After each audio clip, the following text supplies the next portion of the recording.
O yung anak mo, tawagan mo na kakain na tayo. Arnold, tara na kumain!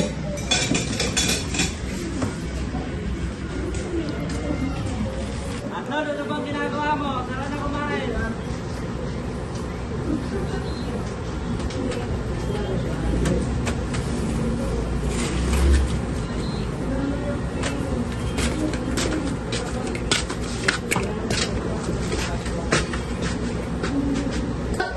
Ano pala ang plano ng boss para sa team building natin? Yun. Nagbigay na ng oras. Mamaya na tayo alis. Ganun ba? Mabuti. Magpapahinga na din tayo. Nga pala anak, alis ka na yung tatay mo na isang linggo. Kung bahay, huwag mong kalimutan. Linisan mo, kung mga aso, papakainin mo. Aalis na naman sila. May iiwan na naman ako. Buong araw gagawa ng gawaing bahay. Hindi na ako nagkakaroon ng kaibigan at hindi na rin makagala. School at bahay, ayan ang routine ko. Anak, yung mga bilin ko huwag mong kalimutan. Yung bahay, ang dami nilipitin, magligpit ka. Saka yung aso, papakainin mo. Ano ba? Nakikinig ka ba? Tuwa ko mausap sa anak mo. Naku, mag-ayos ako ng gamit na makaalis ka. Ba't tayo mo makinig? Maglinis ka ng bahay kasi nakakaya sa magiging bisita mo. Oo, pumayag na yung tita mo na dito muna magbabakas yung mga pinsan mo. Ay, bahala ka nga dyan. At dito ay tuluyan na uling-ulis ng mag-asawa. Palagi na lang silang busy sa trabaho. Lagi na lang mag-isa si Arnold. Walang kasama. Walang pamilya. At walang napapagsabihan ng problema. Kaya bugso-bugsong damdamin na lang at halo-halong emosyon ang pumapasok sa kanya.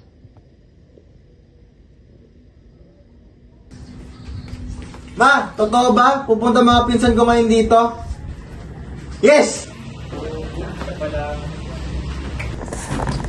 Sa sobrang saya ni Arnold sa kanilang bisita, agad-agad siyang naglinis ng kanilang bahay. Dahil ni minsan, hindi man lang siya nakaranas ng kung sino mang kasama dito. Kaya sa tuwing may mga kasama siya, hindi niya alam kung ano ang gagawin niya at siya ay sayang-saya. At lagi niyang hinihiling na maging masaya at maging mabait ang kanyang mga makakasama tuwing pumupunta dito sa kanila.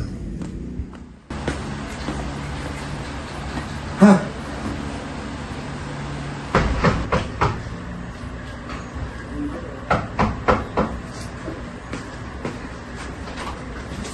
Diyan na pala kayo. Tara, pasok. Saan CR dito? Yung CR po namin kasi sa may dulo. Pagod. Pagkain ba dito? Pagod. Pagkain na yun dito. Hoy, nasan ba yung kwarto nang makapagpahinga na? Yung kwarto po namin nandun po sa may bandang kaliwala. Meron ba na?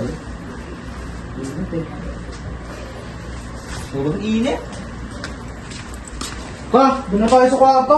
Makapagpahinga na tayo. Huwag na kayo dyan. Baon na dito.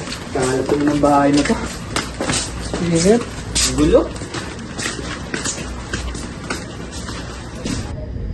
At sa pagdating pa lang ng kanyang mga pinsan, ay mukhang hindi na agad maganda ang trato sa kanya. Na para bang napilitan lang silang pumunta.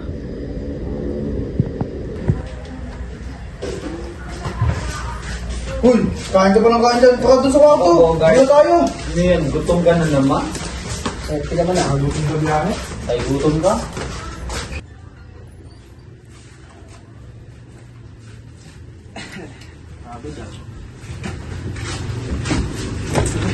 Nakakapagod yung biyahe. Init naman dito. Dahil ng binahe natin. Ayaw ba mo nang kumain? Ayoko. Kayo ba? Gusto nyo? Ayaw namin. Gusto pa ako. Sige, bukas na lang pag-gising nyo. Maglaro na lang tayo.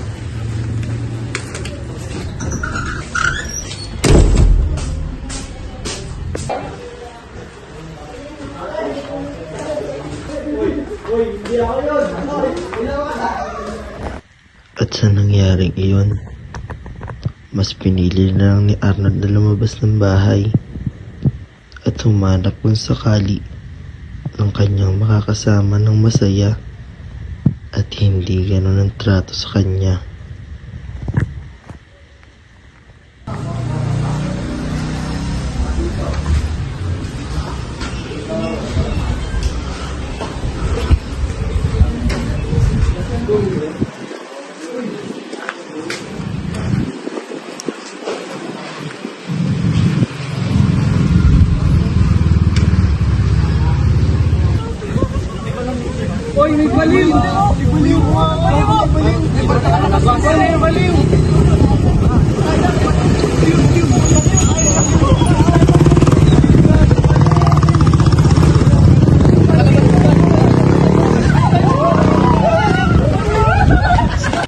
Sa paglabas niya, ganun pa rin ang trato sa kanya.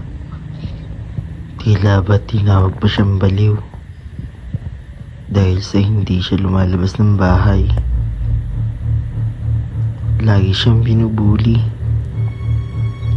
dahil isa siyang napakatahimik na tao. Ngunit sa pagkakataong ito, hindi na niya alam ang kanyang ginagawa.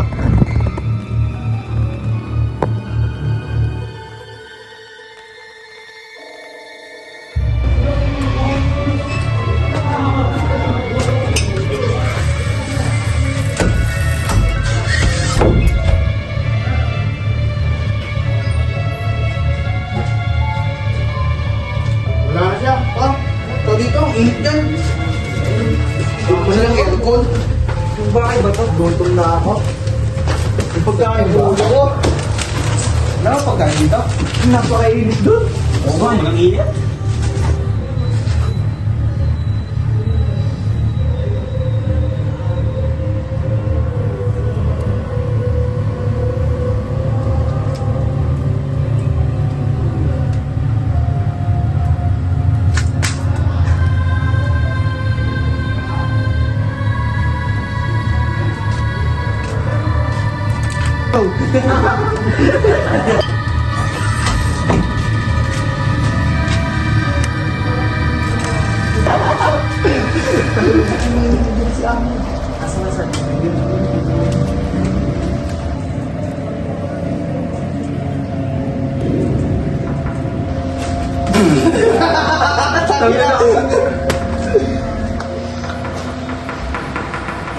Ano pa yung sasabihin dyan? Ni-insulto nyo ba ako? At ito na nga ang hindi inaasahang magagawa ng isang ulilang bata. Laging inaapi at laging binubuli.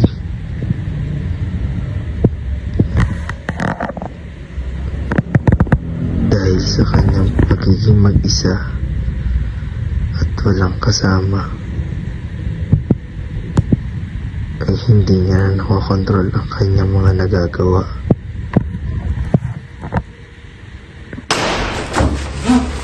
Minsan patay. Dugo! Minsan patay!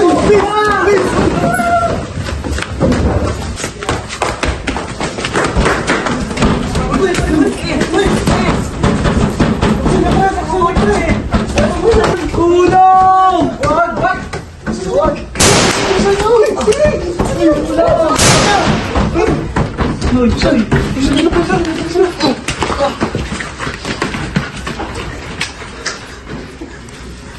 Tan, wag.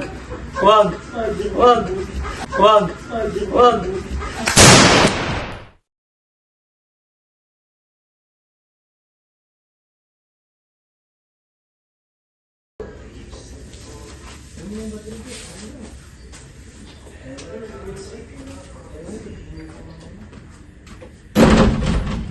Tapos na kayong lahat. Wala na kami masabi sa akin.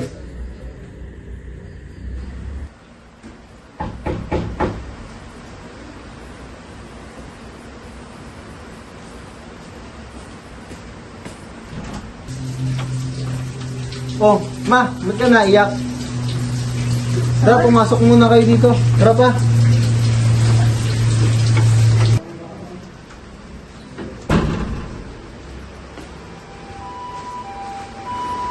Ano ba nangyari? Nak, yung mga pinsan mo, patay na.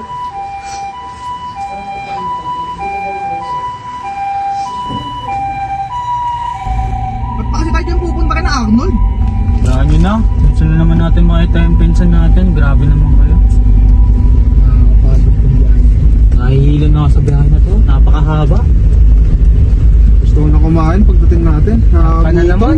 Kain ka na naman. Nakigutom na talaga tayo. Tignan mo ang daan, napakadilim. Eh, kanto talaga sa probinsya eh. Nakatakot. Ito ang pamumuhay nila. Ang sikip pa ng daan, no? Hindi nga, kahit pa paano masasakyan pa dito na daan. Bisaw! Bisaw!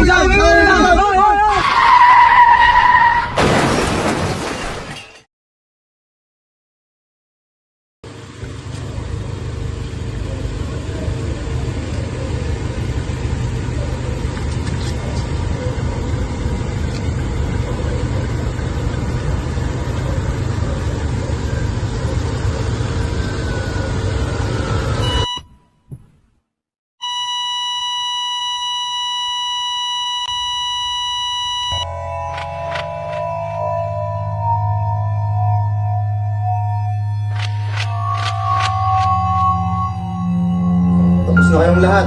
Wala na kayong masabi sa akin. Ano pa yung sasabihin dyan? Ni-insulto niyo ba ako?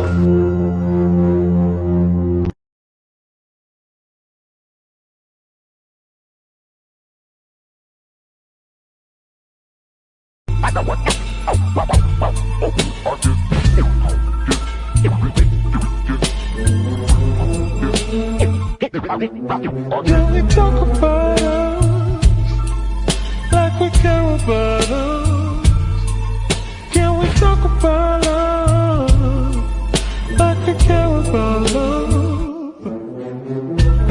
You say let it breathe, but this pain in my heart can't let it be. We both can agree. Tell me what is the point of nothing burns like a cold day.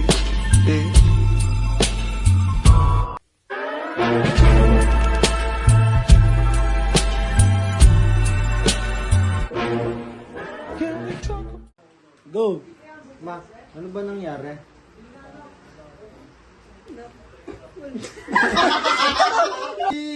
Go! Oh, ma, ba't ka naiyak? Grabe naman sa ganun kasi. Sabi ganun, sabi ganun. Oo nga, gayon nga.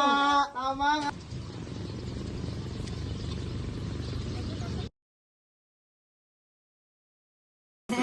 Wait lang kasi! Ano ba?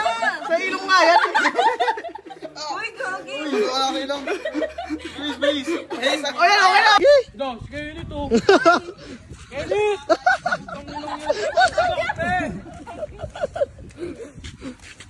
Iyak eh. Ganun ka na mo! Rouse na lang. Pero hindi siya ano.